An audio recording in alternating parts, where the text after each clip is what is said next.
Hello, welcome back to my YouTube channel Mathematics Galaxy. In this video, I am going to discuss about the first chapter of three-dimensional geometry of class 12. যেখানে প্রথম chapter কি রয়েছে দিক cosine এবং হচ্ছে যে দিক অনুপাত সমূহ। তো চলো শুরু করি। এর আগে তোমরা হচ্ছে যে ক্লাস 11-এ তোমাদের হচ্ছে টু ডাইমেনশনাল প্লেনে একটা বিন্দুকে কিভাবে রিপ্রেজেন্ট করা যায় সেটা তোমরা জানো, ঠিক আছে। যেমন হচ্ছে এটা যদি এক্স অ্যাক্সিস, এটা যদি ওয়াই অ্যাক্সিস হয়, ঠিক আছে, তাহলে এই প্লেনের উপরে যে কোনো একটা বিন্দু পি যদি হয়, ঠিক আছে, তার যদি স্থানাঙ্ক এক্স ওয়াই হয়, ঠিক আছে, তাহলে তাকে এইভাবে রিপ্রেজেন্ট করতে পারি, যেখানে হচ্ছে যে এটা এটা হচ্ছে যে এই যে ডিসটেন্স এটা হচ্ছে যে এক্স, আর এই যে ডিসটেন্স এটা হচ্ছে যে ওয়াই, তাই তো। এখন যদি হচ্ছে যে থ্রি ডাইমেনশনাল স্পেসে কোনো একটা বিন্দুকে রিপ্রেজেন্ট করতে চাই, তো থ্রি ডাইমেনশন মানে তিনটা ডাইমেনশন তো থাকবে। এখানে যেমন দুটা ডাইমেনশন এক্স এবং ওয়াই রয়েছে, থ্রি ডাইমেনশনে কটা ডাইমেনশন থাকবে? তিনটা, এক্স ওয়াই এবং জেড, তাই তো। তো সেক্ষেত্রে আমরা কোনো একটা পয়েন্টকে হচ্ছে যে কিভাবে রিপ্রেজেন্ট করব সেটা আমরা একটু দেখে নেব, ঠিক আছে। একটু এখানে দেখানোর চেষ্টা করছি অ্যাক্সিসগুলো নিয়ে, ঠিক আছে। যেমন ধরো এটা ধরো এই যদি হচ্ছে যে তিনটা ডাইমেনশন হয়, ঠিক আছে, এটা যদি এক্স ধরি, এটা ওয়াই, এটা জেড, ঠিক আছে। থ্রি ডাইমেনশনে অ্যাক্সিসগুলো ঠিক এইভাবে থাকে, ঠিক আছে, মানে প্রত্যেকটা অ্যাক্সিস তার প্রত্যেকের সঙ্গে হচ্ছে যে লম্বভাবে থাকে, ঠিক আছে। এটা যদি এক্স হয়, এটা ওয়াই, এটা জেড, ঠিক আছে। এক্স এবং ওয়াই এর মধ্যে অ্যাঙ্গেল কত থাকে? এক্স এবং ওয়াই এর মধ্যে অ্যাঙ্গেল হয় হচ্ছে যে 90 ডিগ্রি, ওয়াই জেড এর মধ্যেও অ্যাঙ্গেল হচ্ছে 90 ডিগ্রি, এবং এক্স জেড এর মধ্যেও হচ্ছে যে অ্যাঙ্গেল হচ্ছে যে 90 ডিগ্রি, ঠিক আছে। ঠিক যেমন এক্স ওয়াই এর মধ্যে 2D প্লেনে কি ছিল? 90 ডিগ্রি অ্যাঙ্গেল, তাই তো। তো এই প্লেনের উপরে হচ্ছে অবস্থিত কোনো একটা বিন্দু যদি আমরা দেখাতে চাই, ঠিক আছে, ঠিক আছে, যেমন ধরো এটা একটা বিন্দু, ঠিক আছে, এটা যেমন একটা বিন্দু, ঠিক আছে, ধরে নাও, ঠিক আছে। তাহলে কোথায় থাকে? এইভাবে থাকে, ঠিক আছে। প্লেনে হলে কি থাকতো, মানে প্লেনে হলে এই এই অবস্থায় থাকতো একদম, ধরো এই প্লেনে, তাহলে এখানে থাকতো, ঠিক আছে। কিন্তু কি রয়েছে? স্পেসে রয়েছে, ঠিক আছে, থ্রি ডাইমেনশনাল স্পেসে রয়েছে, প্লেনের নিচে কিন্তু নেই, ঠিক আছে, এই জায়গায় ধরো রয়েছে, ঠিক আছে। তো এই বিন্দুটা হচ্ছে যে স্থানাঙ্ক কিভাবে নির্ণয় করব সেটা আমরা হচ্ছে যে এখানে একটু ছবিতে দেখব, ঠিক আছে। তো চলো গ্রাফে দেখাচ্ছি আমি। যদি এক্ষেত্রে হচ্ছে যে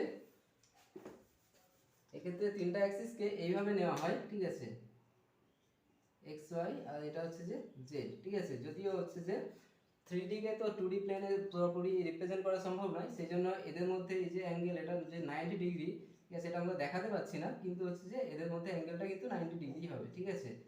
এটা হচ্ছে যে 90 ডিগ্রি, ঠিক আছে। তাহলে এক্স ওয়াই জেড অ্যাক্সিস নিয়েছি। এই ক্ষেত্রে কোনো একটা বিন্দু যদি হচ্ছে যে পি হয়, ঠিক আছে, ধরো পি বিন্দুর স্থানাঙ্ক কি হয়? এক্স ওয়াই জেড, ঠিক আছে। এখানে পি বিন্দুটা কিন্তু এই যে প্লেনে রয়েছে তা কিন্তু নয়, ঠিক আছে। এটা হচ্ছে যে মানে যেভাবে আমি এতে দেখালাম যে স্পেসের মধ্যে রয়েছে, ঠিক আছে। এটা যদি এক্স ওয়াই প্লেন হয়, ঠিক আছে, পি বিন্দুটা এইরকম জায়গায় হয়তো রয়েছে, ঠিক আছে। যেখানে জেড অ্যাক্সিসটা কি রয়েছে? এইভাবে রয়েছে, তাই না? জেড অ্যাক্সিসটা এইভাবে রয়েছে, আর পি বিন্দুটা ধরো এই জায়গায় রয়েছে, ঠিক আছে। তাহলে এইভাবে হচ্ছে যে কোনো বিন্দুকে আমরা রিপ্রেজেন্ট করতে পারি, ঠিক আছে। ঠিক একইভাবে হচ্ছে যে কোনো একটা স্ট্রেট লাইন বা সরল রেখা কিভাবে হচ্ছে যে আমরা 3D প্লেনে দেখাতে পারি, ঠিক আছে। কোনো একটা সরল রেখা যদি দেখাতে চাই, ঠিক আছে, ধরো এই হচ্ছে এক্স ওয়াই জেড অ্যাক্সিস, ঠিক আছে, আমরা নিয়েছি, ঠিক আছে, এক্স ওয়াই জেড অ্যাক্সিস নিয়েছি, ঠিক আছে। তো এই ক্ষেত্রে ধরো একটা সরল রেখা এইভাবে রয়েছে, ঠিক আছে। এটাই আমি আবার ছবিতে দেখাচ্ছি, ঠিক আছে, এইভাবে ধরো রয়েছে, সেটাই দেখাচ্ছি আমি। তো সেটা কি কিরকম হবে? ধরো হচ্ছে যে স্ট্রেট লাইনটা এরকম রয়েছে, ঠিক আছে, এটা একটা স্ট্রেট লাইন, ঠিক আছে। তো স্ট্রেট লাইনটা হচ্ছে যে কিউ আর, ঠিক আছে, কিউ আর হচ্ছে স্ট্রেট লাইন। এটা কিভাবে রয়েছে আমি দেখালাম, ঠিক আছে। তো এইভাবে রয়েছে। তো ডিরেকশন কোসাইন বলতে আমরা কি বুঝি? ফার্স্ট আমরা ডিরেকশন কোসাইন সম্বন্ধে বলবো, ঠিক আছে। যে কোনো একটা সরল রেখা এক্স অ্যাক্সিসের ধনাত্মক দিকের সঙ্গে যে কোণ উৎপন্ন করে সেটা যদি আলফা হয়, ওয়াই অ্যাক্সিসের সঙ্গে যে কোণ উৎপন্ন করে সেটা যদি ওয়াই অ্যাক্সিসের ধনাত্মক দিকের সঙ্গে যে কোণ উৎপন্ন করে সেটা যদি বিটা হয়, এবং জেড অ্যাক্সিসের ধনাত্মক দিকের সঙ্গে যে কোণ উৎপন্ন করে সেটা যদি গামা হয়, তাহলে cos আলফা, cos বিটা এবং cos গামা এই তিনটাকে কি বলবো? ডিরেকশন কোসাইন বা দিক কোসাইন, ঠিক আছে। এগুলোকে আবার আমরা এল, এম এবং হচ্ছে যে এন দ্বারা ডিনোট করে থাকি, ঠিক আছে। cos alpha equal to L, cos beta equal to M এবং cos gamma equal to N ধরে থাকি, ঠিক আছে। তো তাহলে এই যে কিওয়ার্ড হচ্ছে যে সরলরেখাটা, এটা হচ্ছে এক্স অ্যাক্সিসে ধনাত্মক দিকের সঙ্গে আলফা যে কোণ উৎপন্ন করছে সেটা আমরা দেখাবো কি করে, ঠিক আছে। এইভাবে তো দেখানো সম্ভব নয়, তো সেই জন্য কি করবো আমরা, আমরা একটা থিওরি সম্পর্কে জানি যে কোনো একটা সরলরেখা আরেকটা সরলরেখার সঙ্গে যে কোণ উৎপন্ন করে, ঠিক আছে, অর্থাৎ এই যে কোণ উৎপন্ন করছে এটা যদি আলফা হয়, ঠিক আছে, এই সরলরেখার প্যারালাল একটা লাইনের সঙ্গে সেই একই কোণ উৎপন্ন করবে, অর্থাৎ এই যে কোণটা এটাও হচ্ছে যে আলফা হবে, তাই তো। তো এখানে কি করব, এই যে কিওয়ার্ডের হচ্ছে যে সমান্তরাল আরেকটা হচ্ছে যে মূল বিন্দুগামী সরলরেখা নেব, ঠিক আছে। কি বিন্দুগামী নেব, মূল বিন্দুগামী একটা সরলরেখা নিচ্ছি, ঠিক আছে। ধরো এখানে হচ্ছে পি, ঠিক আছে, পি বিন্দু ওখানে, ঠিক আছে। কিওয়ার্ডের হচ্ছে যে এটা হচ্ছে সমান্তরাল একটা সরলরেখা, এটা হচ্ছে যে ও বিন্দু, ঠিক আছে, যার হচ্ছে যে এটা ও বিন্দু যার স্থানাঙ্ক 0 0 0, ঠিক আছে, আর বি বিন্দু স্থানাঙ্ক x y z, ঠিক আছে। এরপর দেখো এই এই ওপি সরলরেখা ওএক্স এর সঙ্গে যা কোণ উৎপন্ন করবে, কিউআর সরলরেখা হচ্ছে যে ওএক্স এর সঙ্গে একই কোণ উৎপন্ন করবে, কারণ হচ্ছে যে ওপি আর হচ্ছে কিউআর পরস্পর হচ্ছে যে সমান্তরাল, তাই তো। তাহলে এটা যদি আলফা কোণ হয়, ঠিক আছে, এবং হচ্ছে যে এই ওপি সরলরেখা যদি ওয়াই এর সঙ্গে বিটা কোণ উৎপন্ন করে, ঠিক আছে, এবং ওপি সরলরেখা যদি জেড অ্যাক্সিসের সঙ্গে গামা কোণ উৎপন্ন করে, তো সেক্ষেত্রে তাদের এই যে সরলরেখা এর ডিরেকশন কোসাইন বা দিক কোসাইন গুলো কি কি হবে, cos আলফা cos বিটা এবং cos গামা, যেগুলোকে এল এম এন দ্বারা ডিনোট করা হয়, ঠিক আছে। তো এই এল এম এন এর মধ্যে একটা হচ্ছে যে সম্পর্ক রয়েছে, সেটা হচ্ছে যে L square plus M square plus N square equal to 1, ঠিক আছে। এই সম্পর্কটা আজকে প্রুভ করছি না আমি, ঠিক আছে, এটা একটা স্পেশাল ভিডিওতে শুধুমাত্র এটা প্রমাণটা করে দেবো, প্রমাণটা একটু লেন্থি আছে, ঠিক আছে। তো এই গেল হচ্ছে যে ডিরেকশন কোসাইন, ঠিক আছে। ডিরেকশন কোসাইন বলতে কোনো একটা অ্যাক্সিস, কোনো একটা সরল রেখা এক্স অ্যাক্সিসে ধনাত্মক দিকের সঙ্গে যে কোণ উৎপন্ন করে তার কোসাইন, ওয়াই অক্ষে ধনাত্মক দিকের সঙ্গে যে কোণ উৎপন্ন করে তার কোসাইন, এবং হচ্ছে যে জেড অ্যাক্সিসে ধনাত্মক দিকের সঙ্গে যে কোণ উৎপন্ন করে তার কোসাইনের মানকে হচ্ছে যে দিক কোসাইন বলা হয়, ঠিক আছে। এরপর রয়েছে দিক অনুপাত, ঠিক আছে। দিক অনুপাত বলতে কি রয়েছে, দেখো নামের সঙ্গে কি রয়েছে, অনুপাত রয়েছে, ঠিক আছে। দিক নির্দেশক অনুপাতগুলো, ঠিক আছে, এগুলো কি ছিল, দিক নির্দেশক কোসাইন, ঠিক আছে, আর এটা কি হচ্ছে দিক নির্দেশক অনুপাত, ঠিক আছে। দিক অনুপাত কোনগুলোকে বলে, যে সমস্ত সংখ্যা হচ্ছে যে দিক কোসাইনের সঙ্গে সমানুপাতিক, ঠিক আছে। যদি হচ্ছে যে এটা সরলরেখার দিক কোসাইন গুলো এল এম এন হয়, ঠিক আছে, ধরো এ হচ্ছে যে এ একটা সংখ্যা যেটা হচ্ছে যে এল এর সঙ্গে সমানুপাতিক, ঠিক আছে, বি একটা সংখ্যা যেটা হচ্ছে যে এম এর সঙ্গে সমানুপাতিক, আর সি একটা সংখ্যা যেটা হচ্ছে যে এন এর সঙ্গে সমানুপাতিক, তাহলে এই এ বি এবং সি কে হচ্ছে যে ওই সরলরেখাটির দিক অনুপাত বলবো, ঠিক আছে। তো এখানে এটা ইকুয়াল টু আমরা কি লিখতে পারি, কে এল, যেখানে কে একটা নন জিরো হচ্ছে যে কনস্ট্যান্ট, এখানে এটা ইকুয়াল টু হচ্ছে যে কে এম লিখতে পারি, এটা ইকুয়াল টু কে এন লিখতে পারি, তাই তো, যেখানে কে হচ্ছে যে নট ইকুয়াল টু 0 এবং হচ্ছে নন জিরো বাস্তব ধ্রুবক, ঠিক আছে। দেখো এখান থেকে কি লিখতে পারি, এখান থেকে একটা জিনিস দেখতে পাচ্ছি যে কোনো একটা সরলরেখার যে এল এম এন আছে, মানে দিক কোসাইন গুলো যে রয়েছে তার সঙ্গে যদি একটা নির্দিষ্ট কনস্ট্যান্ট গুণ করে দিই, তাহলে আমরা কি পেয়ে যাচ্ছি, এ বি সি, অর্থাৎ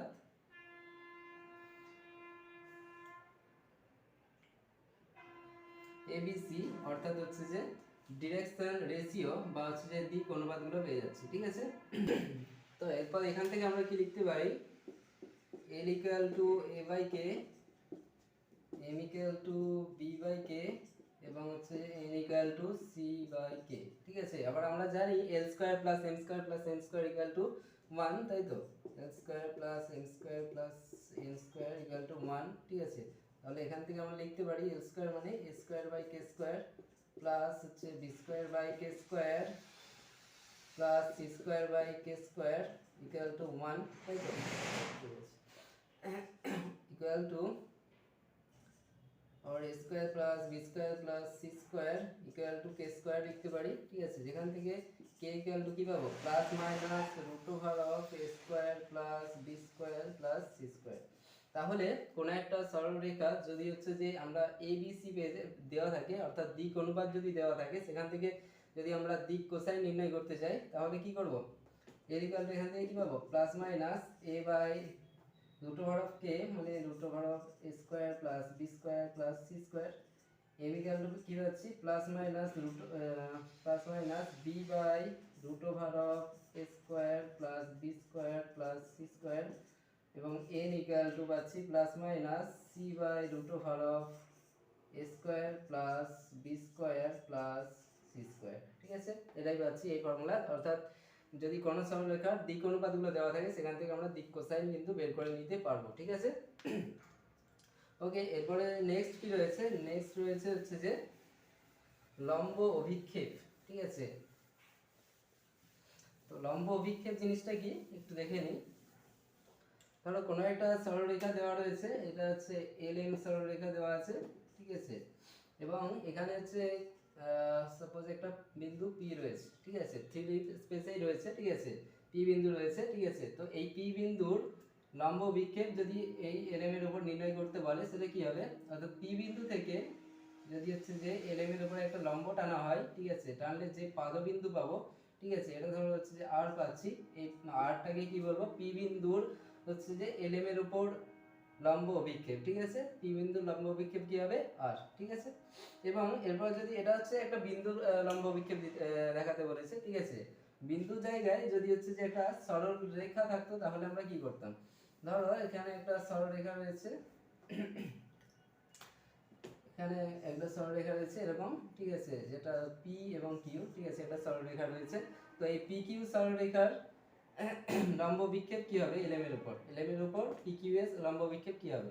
তো এটা বের করার জন্য কি করতে হবে, পি বিন্দু থেকে হচ্ছে যে এলএম এর উপর একটা লম্ব টানতে হবে, কিউ বিন্দু থেকে হচ্ছে যে একটা এলএম এর উপর একটা লম্ব টানলাম। ঠিক আছে, এবং এগুলো যেখানে ছেদ করছে। ঠিক আছে, ধরো এখানে আর, এটা হচ্ছে এস। ঠিক আছে, এই আর এসটাকে কি বলবো, আর এস ছেদিত অংশকে কি বলবো, পি কিউ এর লম্ব অভিক্ষেপ এলএম এর উপর। ঠিক আছে, এলএম এর উপর পি কিউ এর লম্ব অভিক্ষেপ হচ্ছে যে কি হবে আর এস। ঠিক আছে, আর এস। ঠিক আছে, তো এটা হচ্ছে যে গেল লম্ব অভিক্ষেপ। ঠিক আছে, কিন্তু লম্ব অভিক্ষেপ আমরা অ্যাকচুয়ালি কিভাবে বের করব। ঠিক আছে, যদি পি বিন্দু স্থানাঙ্ক এরকম দেওয়া থাকে x1 x2 x2 নয় x1 y1 z1। ঠিক আছে, আর কিউ এর হচ্ছে স্থানাঙ্ক দেওয়া আছে x2 y2 z2। ঠিক আছে, এবং lm সরলরেখার দিক কোসাইনগুলো দেওয়া রয়েছে l m n। ঠিক আছে, তাহলে এক্ষেত্রে তাহলে আমরা কিভাবে হচ্ছে যে দিক কোসাইন নাই লম্ব অভিক্ষেপ কি করে বের করব। ঠিক আছে, এক্ষেত্রে লম্ব অভিক্ষেপ p কি লম্ব অভিক্ষেপ সাধারণত p দ্বারা ডিনোট করা হয়। এটা কি হবে equal to l into x2 minus x1। ঠিক আছে, plus m into y2 minus y1 plus z into z নয় n into z2 minus z1। ঠিক আছে, এই ফর্মুলাটা লাগালেই হচ্ছে যে আমরা কি পেয়ে যাব, লম্ব বিক্ষেপ পেয়ে যাব। ঠিক আছে, অর্থাৎ এই চ্যাপ্টারটা হচ্ছে যে আমাদের বেসিক্যালি হচ্ছে যে ফর্মুলা বেসড। ঠিক আছে, ফর্মুলার উপর নির্ভর করেই হচ্ছে যে আমরা বিভিন্ন অঙ্ক করে ফেলবো। ঠিক আছে, তো এরপর কি আছে, এরপর হচ্ছে যে দুটি বিন্দুর সংযোজক সরলরেখা, ধরো পি আর কিউ দুটো বিন্দু দেওয়া রয়েছে। পি কিউ বিন্দুর হচ্ছে যে পি কিউ হচ্ছে x1 y1 z1 আর হচ্ছে কি হচ্ছে যে x2 y2 z2। ঠিক আছে, দুটো বিন্দু। ঠিক আছে, পি এবং কিউ বিন্দু সংযোজক সরলরেখার দিক অনুপাত কিভাবে বের করব, দিক অনুপাত এবং দিক কোসাইন কিভাবে বের করব। তো এর দিক অনুপাত কি হবে, পি কিউ সরলরেখার এর দিক অনুপাত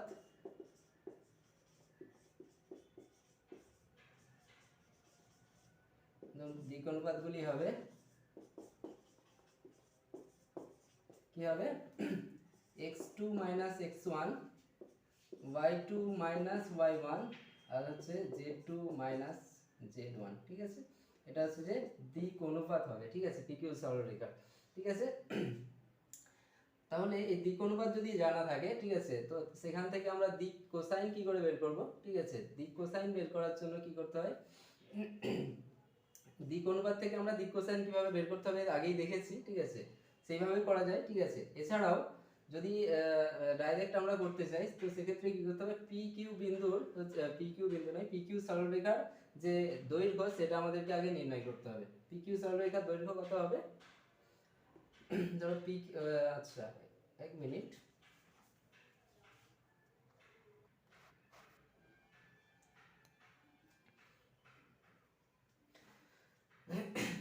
করতে হবে, পি কিউ সরলরেখার প্রথমে হচ্ছে যে দৈর্ঘ্য বের করতে হবে, ঠিক আছে। তো যে কোনো দুটি হচ্ছে যে বিন্দু, এই যে পি এবং কিউ বিন্দুর সংযোজক সরলরেখার দৈর্ঘ্য কি হবে, দৈর্ঘ্য হয় ইকুয়াল টু, ঠিক আছে, x2 - x1 whole square plus y2 - y1 whole square plus z2 - z1 এর হোল স্কয়ার, ঠিক আছে। তাহলে pq যদি পেয়ে যায় তাহলে ডিরেকশন রেশিও কি হবে, pq এর ডিরেকশন রেশিও নয়, দিক হচ্ছে যে দিক কোসাইন গুলো কি হবে, কোসাইন গুলি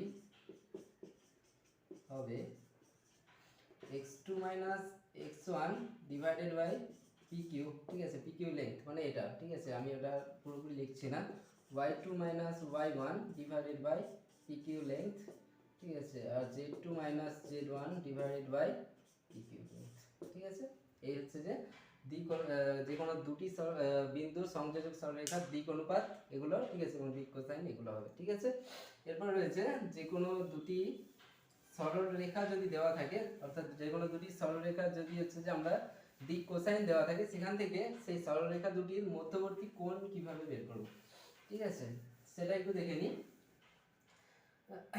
ধরো একটা সরলরেখা দেওয়া রয়েছে এবি সরলরেখার হচ্ছে যে দিক কোসাইন গুলো হচ্ছে যে L1 M1 এবং হচ্ছে যে N1, আর একটা হচ্ছে যে সিডি সরলরেখা দেওয়া রয়েছে, সিডি সরলরেখার দিক কোসাইন গুলো L2 M2 N2, ঠিক আছে। তাহলে এবি এবং সিডি এই সরলরেখা দুটির মধ্যবর্তী কোণ যদি থিটা হয়, ঠিক আছে, তাহলে আমরা লিখতে পারি cos of theta equal to L1 L2 plus M1 M2 plus N1 N2, ঠিক আছে। তাহলে এইভাবে হচ্ছে যে আমরা বের করে নিতে পারি, এটা প্রমাণে আমি যাচ্ছি না, প্রমাণটা একটু বড় আছে, ঠিক আছে। তো এইভাবে হচ্ছে যে আমরা বের করে নিতে পারি, অর্থাৎ হচ্ছে যে এইগুলো যদি এটা যদি একটা ভেক্টর নিই, এটা যদি একটা ভেক্টর নিই, সেই ভেক্টরগুলোর ডট প্রোডাক্ট কি হবে, ইকুয়াল টু cos থিটা হবে, ঠিক আছে। এছাড়াও আরো একটা ফর্মুলা রয়েছে, সেটা হচ্ছে যে sin theta equal to root over of L2 M1 minus L1 M2, ঠিক আছে, square plus M2 N1 minus N2 M1 square plus N2 L1 minus L2 N1 square, ঠিক আছে। এটা থেকেও বের করতে পারি sin থিটা, এটার থেকে এটা অনেক বেশি সোজা, ঠিক আছে, সেই জন্য এটা করালাম। এটা তো গেল হচ্ছে যে কোনো একটা সরলরেখার যদি হচ্ছে যে দিক কোসাইন গুলো দেওয়া থাকে, ঠিক আছে, তো কিন্তু যদি হচ্ছে যে দিক অনুপাতগুলো দেওয়া থাকে, সেক্ষেত্রে কি হবে, সেক্ষেত্রে কিভাবে আমরা বের করব দিক অনুপাত। ধরো এই সরলরেখার দিক অনুপাত দেওয়া হয়েছে a b a1 b1 এবং c1, আর এটা হচ্ছে যে দিক অনুপাত দেওয়া হয়েছে a2 b2 এবং হচ্ছে যে c2, অর্থাৎ ab এর হচ্ছে যে a1 b1 c1 আর cd এর হচ্ছে যে a2 b2 এবং c2, ঠিক আছে। তো সেক্ষেত্রে যদি ab এবং cd সরলরেখার মধ্যবর্তী কোণ থিটা হয়, তাহলে কি লিখতে পারি, cos of theta equal to কি হবে, অ্যাকচুয়ালি এগুলা থেকে আমরা হচ্ছে যে L1 L2 M1 M2 N1 N2 বের করতে পারি, ঠিক আছে, এগুলা থেকে, ঠিক আছে। তো সেখান থেকে সেই মানগুলো বসিয়ে দিলেই হবে অ্যাকচুয়ালি। তো কি হয় এই মানটা, ঠিক আছে, এটা হয় হচ্ছে যে A1 A2 plus B1 B2 plus C1 C2, এটা মড নেওয়া হয়, ঠিক আছে, যদি নেগেটিভ হয় মড ভ্যালু দিয়ে বের করে নেওয়া হয়, ঠিক আছে, into root over of a1 square plus b1 square plus c1 square into এটা হচ্ছে root over of a1 a2 square plus b2 square plus c2 square, ঠিক আছে। এইভাবে হচ্ছে যে বের করা যায়, ঠিক আছে, দুটি সরলরেখার মধ্যবর্তী কোণ, ঠিক আছে। এছাড়াও দুটি সরলরেখা দুটি যদি হচ্ছে যে দুটি মধ্যবর্তী কোণ যদি হচ্ছে যে π/2 হয়, অর্থাৎ সরলরেখা দুটি যদি পরস্পর লম্ব হয়, তাহলে কি হয়ে যায়, থিটার ভ্যালু যদি এখানে বসিয়ে দিই, তাহলে কি হয়ে যাবে, cos of π/2, cos π/2 এর মান কত, cos π/2 এর মান হচ্ছে যে 0। তো সেক্ষেত্রে কি পাবো আমরা, তাহলে cos 0 π/2 এর মান 0 equal to L1 L2 plus M1 M2 plus N1 N2, ঠিক আছে। তাহলে কি পাচ্ছি, এটা ইকুয়াল টু 0 পাচ্ছি, তাই তো। দুটি সরলরেখা যদি পরস্পর লম্ব হয় তাহলে কি হবে, L1 L2 plus M1 M2 plus N1 N2 equal to 0, ঠিক আছে। ঠিক একইভাবে ডিরেকশন রেশিও দিয়েও বলা যায়, ঠিক আছে। অর্থাৎ এটা যদি 0 হয়ে যায় তাহলে এগুলো এর সঙ্গে গুণ করলেও তো 0 হয়ে যাবে, ঠিক আছে। সেক্ষেত্রেও কি বলা যাবে, A1 A2 plus B1 B2 plus C1 C2 equal to 0, ঠিক আছে, এটাও বলা দেওয়া যাবে, ঠিক আছে। এছাড়াও যদি হচ্ছে যে দুটি সরলরেখা দুটির মধ্যবর্তী কোণ যদি হচ্ছে যে, অর্থাৎ সরলরেখা দুটি যদি হচ্ছে যে পরস্পর সমান্তরাল হয়, ঠিক আছে, তাহলে তাদের মধ্যবর্তী কোণ কি হবে, 0, তাই তো। তো সেক্ষেত্রে হচ্ছে যে কিভাবে হচ্ছে যে আমরা দেখাবো, তো সেক্ষেত্রে কি হয়,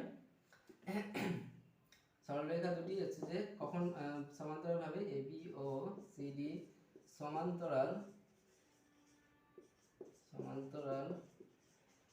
হবে যদি L2 by L1 equal to M2 by M1 equal to N2 by N1 হয়, ঠিক আছে। এই শর্ত যদি সিদ্ধ করে তাহলে কি হবে, AB এবং CD সরলরেখা দুটি পরস্পর সমান্তরাল হবে, ঠিক আছে। এছাড়াও যদি হচ্ছে যে ডিরেকশন রেশিও দিয়ে বলতে চাই, অর্থাৎ দিক অনুপাত দিয়ে বলতে চাই, সেক্ষেত্রে কি হবে, A2 by M1 equal to B2 by B1 equal to যদি C2 by C1 হয়, তাহলেও আমরা কি বলতে পারি, যে সরলরেখা দুটি পরস্পর সমান্তরাল, ঠিক আছে।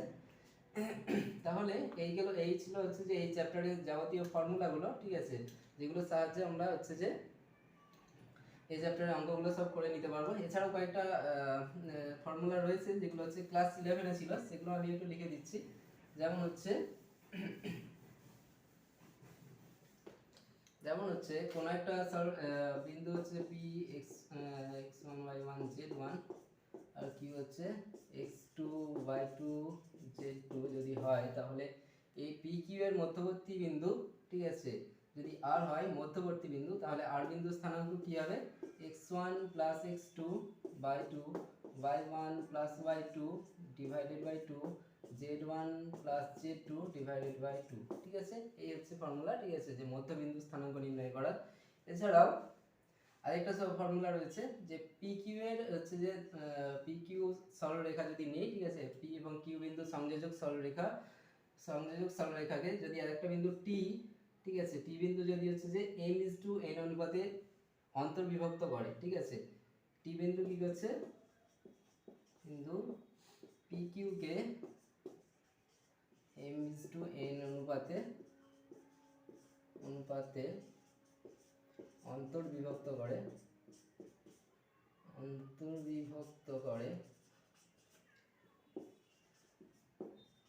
তবে টি বিন্দুর স্থানাঙ্ক কি হবে, টি বিন্দুর স্থানাঙ্ক হবে mx2 plus nx1 divided by m plus n,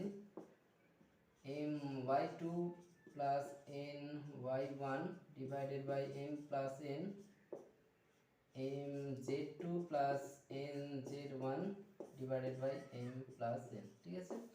আরেকটা ফর্মুলা কি রয়েছে, যে PQ দুটো বিন্দু ধরো নিয়েছি, ঠিক আছে, এটা নোট ডাউন করে নেবে, এই ফর্মুলাগুলো হচ্ছে যে অঙ্ক করতে কাজে লাগবে, ঠিক আছে। আরেকটা কি রয়েছে, PQ দুটো বিন্দু পেয়েছি, ঠিক আছে। এছাড়াও যদি আরেকটা বিন্দু r এর স্থানাঙ্ক যদি x3 y3 z3 হয়, ঠিক আছে, তাহলে PQR ত্রিভুজ PQR এর ভরকেন্দ্র হবে, ভরকেন্দ্র কি হবে, ভরকেন্দ্রের স্থানাঙ্ক হবে x1 plus x2 plus x3 divided by 3 y1 plus y2 plus y3 divided by 3 z1 plus z2 plus z3 divided by 3, ঠিক আছে। এই হচ্ছে যে ফর্মুলা, ঠিক আছে। ওকে, আজকের ক্লাস এই পর্যন্তই, ঠিক আছে। দেখা হবে আরেকটি নতুন হচ্ছে ভিডিওতে, ঠিক আছে। ততক্ষণ অবধি সবাই ভালো থাকো, সুস্থ থাকো, ঠিক আছে। Okay, thank you for watching this video.